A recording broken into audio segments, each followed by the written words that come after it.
Accounts app ഉപയോഗിച്ചുകൊണ്ട് ഒരു കസ്റ്റമർക്ക് ഒരു സർവീസ് ബില്ല് അല്ലെങ്കിൽ ഒരു സെയിൽസ് ബില്ല് നമ്മൾ കൊടുക്കുകയാണെങ്കിൽ ബില്ല് കൊടുക്കുന്ന സമയത്ത് പേയ്മെൻറ്റ് നടക്കുന്നില്ല, പിന്നീടാണ് പേയ്മെൻറ്റ് നടക്കുന്നതെങ്കിൽ നമ്മൾ ആ കസ്റ്റമറുടെ അക്കൗണ്ട് മെയിൻറ്റെയിൻ ചെയ്യണം. അതിനു വേണ്ടിയിട്ട് ആദ്യം നമ്മൾ ആ കസ്റ്റമർക്ക് ഒരു അക്കൗണ്ട് ക്രിയേറ്റ് ചെയ്യണം. അങ്ങനെയുള്ള കസ്റ്റമേഴ്സ് അതിന് അക്കൗണ്ട് ക്രിയേഷൻ എന്നുള്ള ബട്ടൺ പ്രസ് ചെയ്യുക. അതിൽ പുതിയ അക്കൗണ്ട് ക്രിയേറ്റ് ചെയ്യാനുള്ള ന്യൂ ബട്ടൺ പ്രസ് ചെയ്യുക. അതിലെ കസ്റ്റമറുടെ പേര് നമ്മൾ കൊടുക്കുക. സപ്പോസ് അതൊരു ഷോപ്പാണെങ്കിൽ ഷോപ്പിൻ്റെ പേര് കൊടുക്കുക. ഇപ്പോൾ സൂര്യ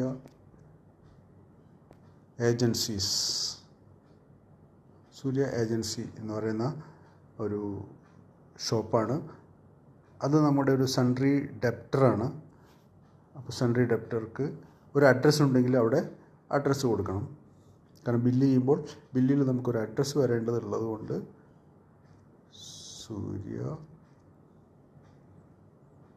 സൂര്യ ഏജൻസി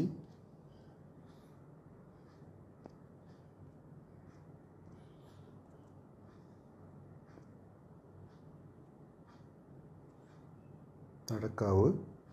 മൊബൈൽ നമ്പർ ഉണ്ടെങ്കിൽ മൊബൈൽ നമ്പർ കൊടുത്ത് നമ്മൾ അക്കൗണ്ട് സേവ് ചെയ്യുന്നു. ഇപ്പോൾ സൂര്യ ഏജൻസി ഇവിടെ ഉണ്ട്. നമുക്ക് എഡിറ്റ് ചെയ്യണമെങ്കിൽ എഡിറ്റ് ചെയ്യാം. ആ അക്കൗണ്ട് ക്രിയേറ്റ് ചെയ്ത് കഴിഞ്ഞാൽ നമുക്ക് ഒരു സെയിൽസ് ബില്ല് കൊടുക്കുകയാണ്. സെയിൽസ് ബില്ല് കൊടുക്കുമ്പോൾ പോയിട്ട് നമ്മുടെ സെയിൽസ് ഫ്രെയിമിൽ സെയിൽസ് ബില്ല് സെലക്ട് ചെയ്യുക. സെയിൽസ് ബില്ലിൽ ഡേറ്റ് കൊടുത്ത്, ഡേറ്റ് ഓട്ടോമാറ്റിക്കായിട്ട് ഇന്നത്തെ ഡേറ്റ് ആണെങ്കിൽ ഇന്നത്തെ ഡേറ്റ്, അല്ലെങ്കിൽ ഡേറ്റ് ചേഞ്ച് ചെയ്യണമെങ്കിൽ ഡേറ്റ് ചേഞ്ച് ചെയ്തതിന് ശേഷം ആ കസ്റ്റമറെ സെലക്ട് ചെയ്യുക. സൂര്യ ഏജൻസി സെലക്ട് ചെയ്യുക. ഓട്ടോമാറ്റിക്കായിട്ട് അതിൻ്റെ അഡ്രസ്സ് വന്നിട്ടുണ്ടാവും. സപ്പോസ് നിങ്ങൾ കൊടുക്കുന്ന ഒരു ഐറ്റം ട്രാൻസ്പോർട്ട് ചെയ്തതിൻ്റെ ഒരു ബില്ലാണെങ്കിൽ ആഡ് ഐറ്റം പറയുക. അപ്പോൾ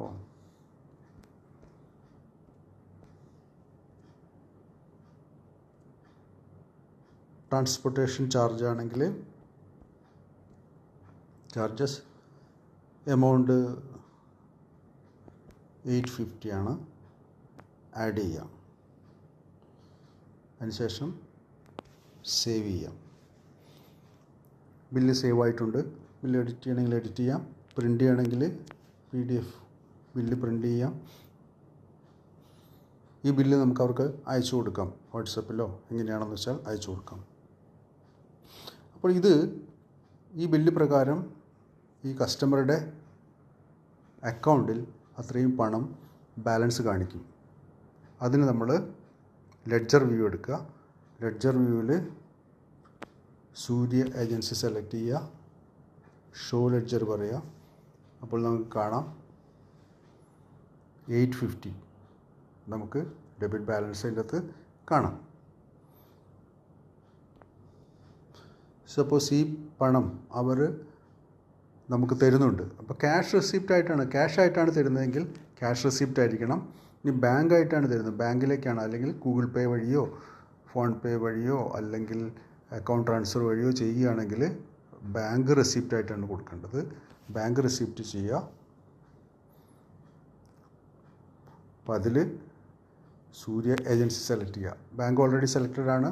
റിസീവ്ഡ് ഫ്രമിൽ സൂര്യ ഏജൻസി സെലക്ട് ചെയ്യുക. എമൗണ്ട് എത്രയായിരുന്നു? 850 ആണെങ്കിൽ 850 കൊടുക്കുക.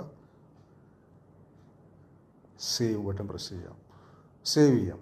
ഈ സമയത്ത് നമുക്ക് അതിൻ്റെ ലെഡ്ജർ വ്യൂ എടുത്ത് നോക്കിക്കഴിഞ്ഞാൽ സൂര്യ ഏജൻസി സെലക്ട് ചെയ്ത് 850 ക്രെഡിറ്റ് ചെയ്യുകയും 850 ഡെബിറ്റ് ചെയ്യുകയും ചെയ്തിട്ടുണ്ട്. ക്ലോസിംഗ് ബാലൻസ് 0 ആയിട്ടും കാണും.